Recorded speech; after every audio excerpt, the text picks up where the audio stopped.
രാജ്യത്തെ ഏറ്റവും മികച്ച ആരാധകർ കൂടെയുണ്ടായിട്ടും ആ ആരാധകർ അർഹിക്കുന്ന ഒരു ടീമിനെ നൽകാൻ മാനേജ്മെന്റിന് കഴിയാത്തതും അതുമൂലം തുടർച്ചയായി മോശം പ്രകടനം നടത്തുന്നതുകൊണ്ടും ബ്ലാസ്റ്റേഴ്സിനെ ഇത്തവണ ആരാധകർ ശരിക്കും കൈവിട്ട് കഴിഞ്ഞിട്ടുണ്ട്. കഴിഞ്ഞ 4 മത്സരങ്ങളിലെ ആരാധകരുടെ പങ്കാളിത്തം എടുത്തു നോക്കിയാൽ അത് വ്യക്തമാണ്.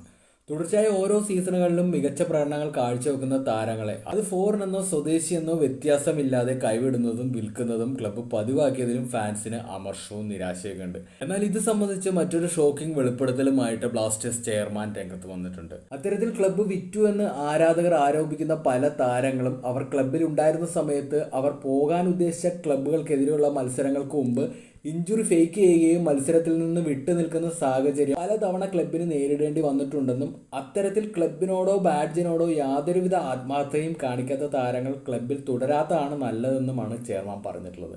എന്നാൽ ആ താരങ്ങൾ ആരാണെന്നൊന്നും പുള്ളി പറഞ്ഞിട്ടില്ല. അങ്ങനെയുള്ളപ്പോൾ വളരെ സീരിയസ് ആയിട്ടുള്ള ഒരു ആരോപണമായിട്ട് നമുക്കിതിനെ കാണാൻ കഴിയുകയുള്ളൂ. എന്തായാലും ബ്ലാസ്റ്റേഴ്സ് വിറ്റഴിച്ചു എന്ന് പറയുന്ന താരങ്ങളുടെ കാര്യത്തിൽ ഇങ്ങനെ ഒരു സൈഡ് കൂടി ഉണ്ട് എന്നും ചെയർമാൻ പറയുന്നുണ്ട്.